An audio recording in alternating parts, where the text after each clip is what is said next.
আসসালামু আলাইকুম রহমতুল্লাহ বারাকাতু। ইসলাম গ্রহণ করার সময় আমার সময়টা কেমন ছিল? একদিকে আমার ইসলাম গ্রহণ করার একটি আনন্দ, অন্যদিকে আরেকটি প্রশ্ন, বাপদাদার সম্পত্তি। আমি যে ইসলাম গ্রহণ করব, তখন কিন্তু আমার বাপদাদার ওই সম্পত্তি ত্যাগ করতে হবে। দুইটা জিনিস ইসলাম কবুল করার আগে আমার মনের ভিতর এমনিভাবে কামড় দিল, আমি কোন রাস্তায় হাঁটবো, ওটা নিয়ে আমার মনের ভিতর একটা বিরাট ধরনের সংশয় সৃষ্টি হলো।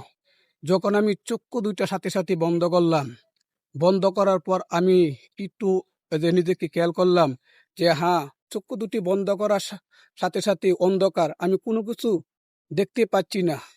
তখন মন থেকে আমি একটা স্থির করলাম, হ্যাঁ, চক্ষু যেমন বন্ধ করলে আমি কোনো কিছু দেখতে পাই না, আমি যদি এই সময় মৃত্যুবরণ করি, আমি তো তখন আমার দেহটা পড়ে থাকবে।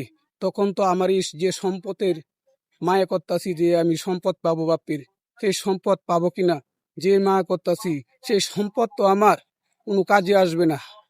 আবারও সাথে সাথে চক্ষু দুটি বন্ধ করলাম। তখন বন্ধ করে ভাবলাম, না, দুনিয়াতে শান্তি এবং পরকালে মুক্তির জন্য একমাত্র ইসলামই যথেষ্ট। আর আমি দেরি না করি চক্ষু দুটি বন্ধ করে সাথে সাথে আমি সে আমার উস্তাদ নৌ মুসলিম ওসেকবুল্লাহ নুমানের কাছে সাথে সাথে ফোনের মাধ্যমে কালেমা পড়ে আমি ইসলাম ধর্ম গ্রহণ করি। আলহামদুলিল্লাহ, এখন আমি সবচেয়ে সম্মানী আছি। সকলেই দোয়া করবেন আর এবং ভিডিওটা সর্বোচ্চ শেয়ার করে দিবেন, যেন আমার এই ভিডিওটা প্রত্যেকে দেখে কোনো কিছু শিখতে পারে।